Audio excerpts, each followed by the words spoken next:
Hello you guys, welcome back to the channel, and a nice thing, a nice bit of news.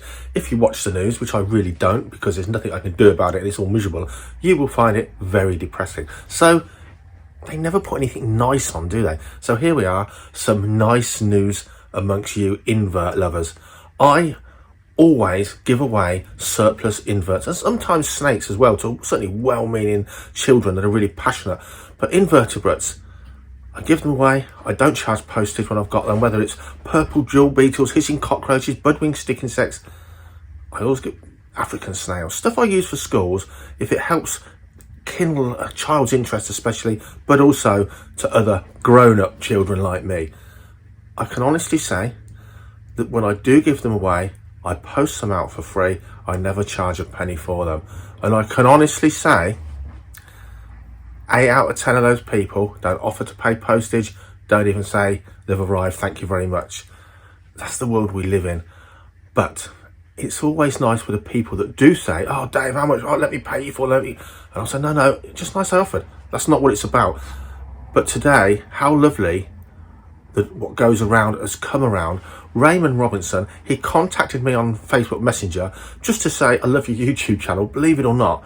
And further down the chats, turns out he was working at Belfast Zoo until recently for 25 years. Much of that time as curator of the zoo. So a real passionate animal person, someone that knows an awful lot more would be about keeping animals and zoo life and animals in general. How lovely that he actually watches the channel. And he said, Dave, do you want a mystery box of invertebrates sending out? It won't accept postage. He wouldn't accept any money for it. Now that is so nice for me that it has actually come around. Believe it or not, only this week I commented on Bryony Wildsmith's post about giant Madagascar hissing cockroaches. I said, oh, my colony's a bit inbred and they've all got a bit small. Yours are whoppers. She said, don't worry about it. I'll send you some out. Now it'd be ironic if the box from Raymond is all hissing cockroaches. I don't know what's in there, but how lovely. So we're going to unbox it and see what he sent me purely through the goodness of his heart. I'm going to flip the camera around and we're going to see what on earth is lurking within.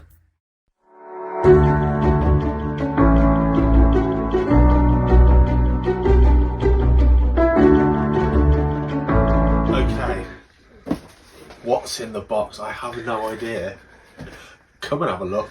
Enjoy the excitement. So these have come through the post. It's literally freezing outside. So I know there's a heat mat in there, a heat pad rather. Raymond's not stupid and he knows his stuff.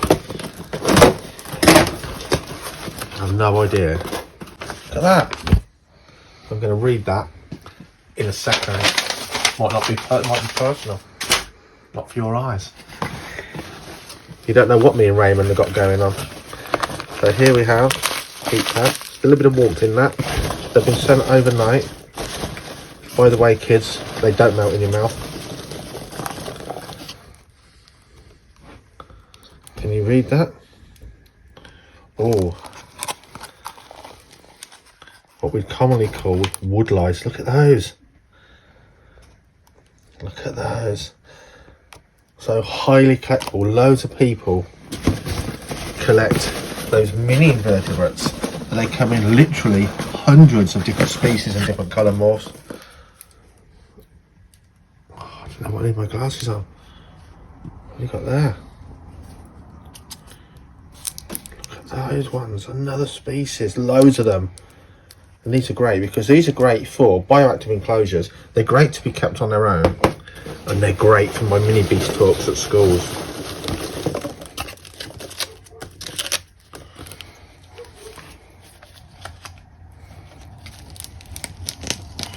I think we've got some millipedes in there.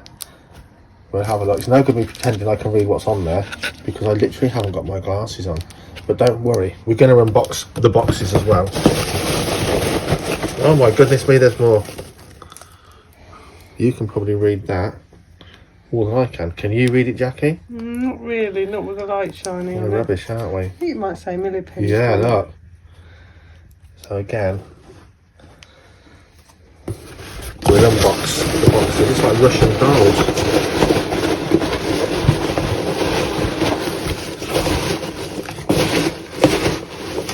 that's it.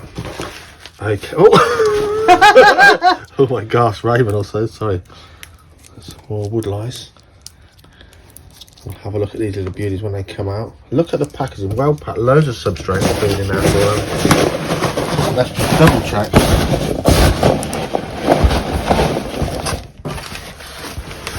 What? That's a fantastic collection. And I can tell you now, let alone the special delivery postage, there's quite a few pounds worth of animals there if I'd have gone to an online retailer to get these into my stock. That is really kind that someone has actually been kind to me as I am to everyone else, and I send out free invertebrates too. What an absolute star. Check back in a minute when I am going to unbox the boxes and we'll get those guys set up in something or another. I might even leave them in there for a while. Guys, stay tuned. What a cold, horrible day. Yesterday, blue sky, 2 degrees, freezing frost on the ground. Glorious day to be alive. Today, back at the Falconry Centre, we're shut today, so I'm just feeding the birds. It's 4 degrees. Ugh, cold, freezing mist. Absolutely foul. So, Zeus is having a little fly around. So Zeus, there he is. There's Wurzel in there. They're all calling out, they want their breakfast. There's Kyle's. Kyle's been away, so his eagle has been lodging here for a few days, but back up in the air soon. But yeah, miserable weather, really cold. Birds need more food in this weather. They're using more energy to keep warm, just like we would.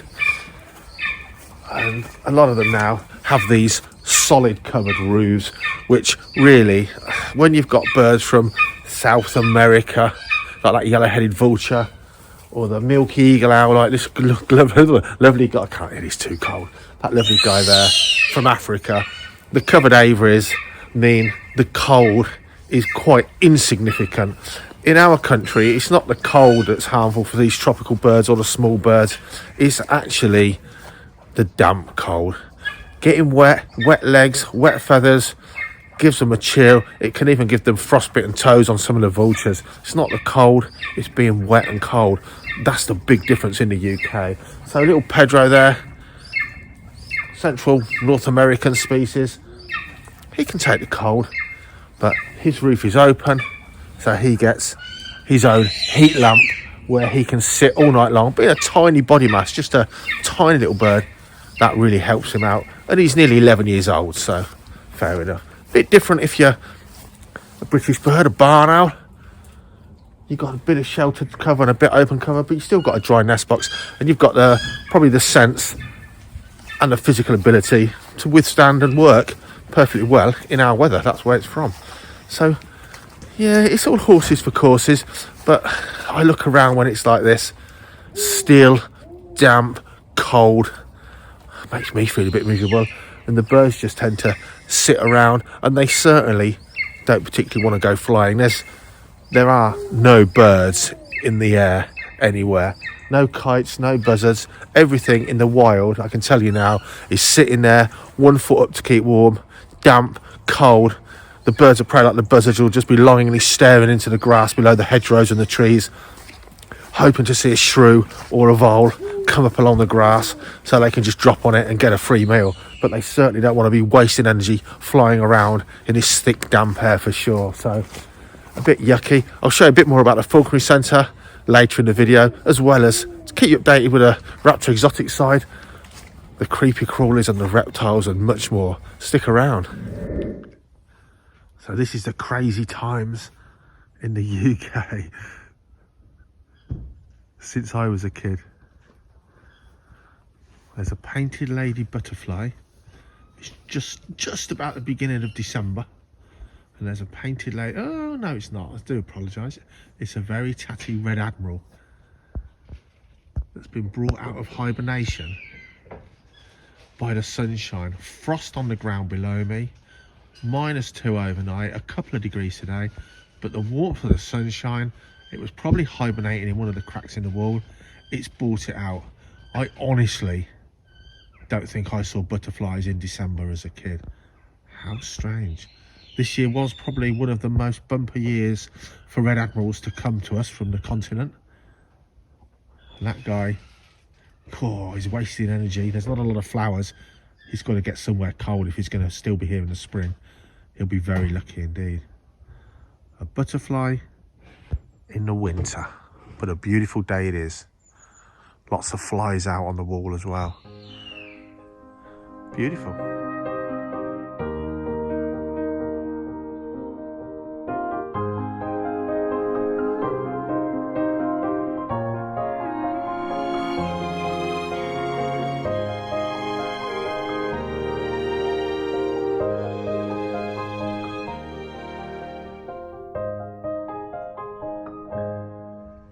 Okay, so we've got the little mini enclosures all set up for David's invertebrates.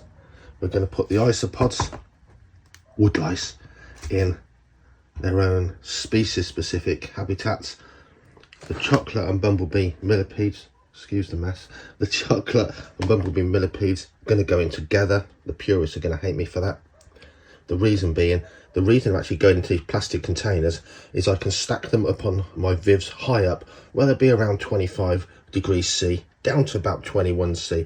This time of year, the reptile room does cool down, and where they normally would go, which is on the lower levels here of the tarantula setup, the lower levels here, they're about, 12 degrees C, way too cool this time of year. And I'm debating whether I turn the space heating up or leave it as it is. So for now, making sure they're getting the correct temperatures, these I can put up high. So they've been in their shipping containers another 24 hours because the mixture of beech leaves and compost and rotting oak wood that I've got very waterlogged. So I've been drying it out in a heated vivarium. Still damper than I'd like, but we'll see. So this one's got high up ventilation holes where they can't actually access. The other ones, using a soldering iron, we've punctured some, this is the roof, cross flow air holes, smaller, but as Raymond says, you don't particularly want the little babies getting up there in these shallow containers. They might still squeeze out. If you don't have a soldering iron, an old fork heated up over a gas hob, gas ring, does the same job. Use an old fork. If you're a husband and it's your wife's nice cutlery, tends to leave a plastic residue on the fork, and yes, she will notice. Have a fork, hide it away, keep it somewhere else so she doesn't know, and use that for melting in these little tiny air holes. So cross flowing ventilation. I'm going to keep an eye on how damp the humidity is. They want it humid and a little bit damp, but you don't want that waterlogging in there. Right, time to crack them open and I'll show you what's what. First up, Armadillidium gestroi, and these are gorgeous little fellows. Look at these. This guy has kindly, Raymond has kindly given me these for free. Look at those. You can see why people specifically collect these little isopods, little woodlice. They come in hundreds of species and varieties of colour. They can be kept, a whole colony of each one, in a tiny enclosure. If you're going to keep exotic pets, apart from buying a few, the actual equipment and keeping, it doesn't come any lower cost than these beautiful little invertebrates. Oh, look at that one there. Look at that. Time to turn them free.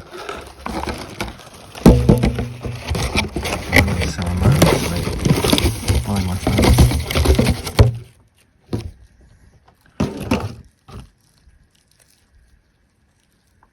So they've got rotten oak, crumbled and solid. A little bit of cuttlefish with a little bit of tropical fish flake on there just to get them something to get them going on. And we'll powder some of that cuttlefish up into powder form as well. I've got rotting sycamore leaves. Let's see how those beautiful little creatures get on. And really importantly, oh, look at that, look at that. What a cracking little guy. Wow. Really importantly, is for me, these have got the names on the pots. Keep the travel pots on the enclosures, because when I've done this, the first job of course is to get the label machine working so I can label up the species in each tub. If you're getting little baby tarantulas or little invertebrates, If you don't know what they are on site, I don't know. These are not something I've specialised in, so I need to remember the name, remember the species, so I learn something new. If I do away with this, I won't know who's in where. I've already said to Raymond, oh, can I just ask you these questions? Which he kindly answered on a long message for me. And then I found the note he left in the travel box, already telling me the answers to all the questions. Nobody likes an arsehole, and I did turn into one. Let's see who's next. Look at these little guys, all different ages as well. These are Cubaris, Panda King morph. You can see why. Look at that little tiny one in there. Let's send them free. For goodness sakes, there's still one in the pot. Look how many, I mean, there's thousands of them. What a kind chap. Look at them. Wow. Come on, phone, you can focus. Oh, we're all going to go mad. Look at those. Look at their little antennae. Look at those.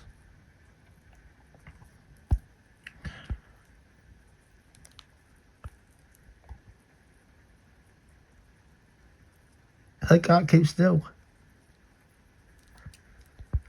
Miniature animals in the collection. I'm just going to pop them on there. There's a straggler. We'll let that guy free and see who's next. Armadillidium pallasii. Look at those.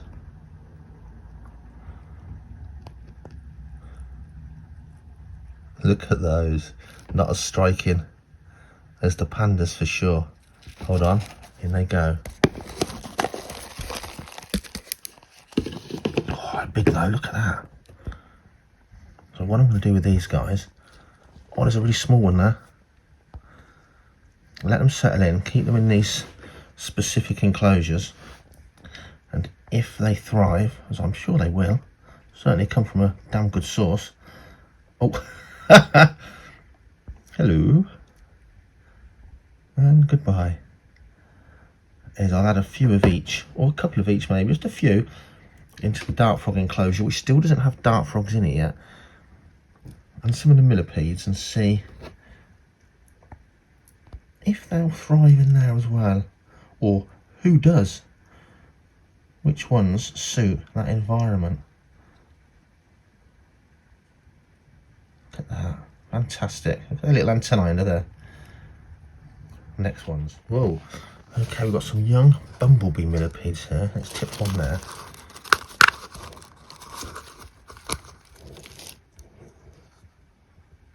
And a tiny isopod.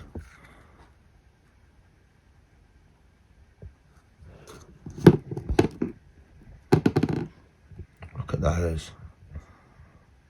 To give you some idea of scale. Beautiful.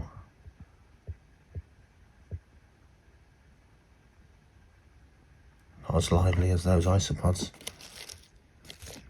Oh, look at that. What a generous chap. Look at those. Beautiful miniature creatures. They're going, turn the lights out so we can leg it. Next up, chocolate millipedes. Hold on.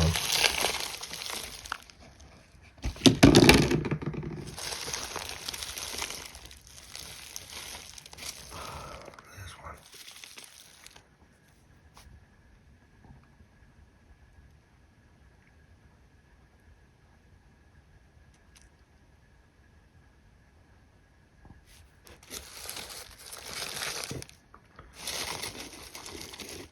So something Raymond said they really do well on, or with as part of their diet, is lichen covered twigs. So we'll be out foraging for some more food for these guys soon, but plenty to be going on with. Chocolate millipedes and young bumblebee millipedes.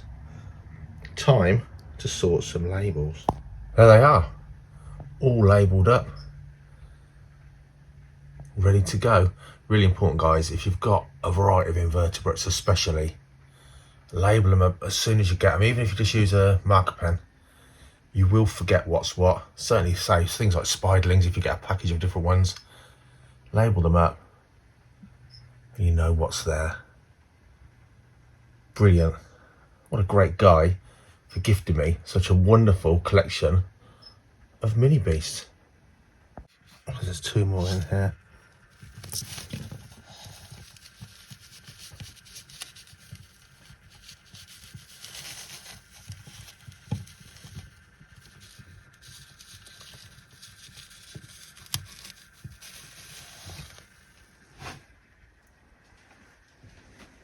Beautiful. And to your new home you go. Really horrible, especially destroying this kind of web, because that does kind of feel interesting. And she's certainly a lot plumper. See what happens. Beautiful species. Falconry, a must have. I have got a colony of several more small ones growing on to keep communally. But for now, what I thought was 2 going to be split up, but actually 3. Beautiful, beautiful species. Really can't recommend them enough. Socotran Island Blue. Lovely personalities. Gorgeous spiders.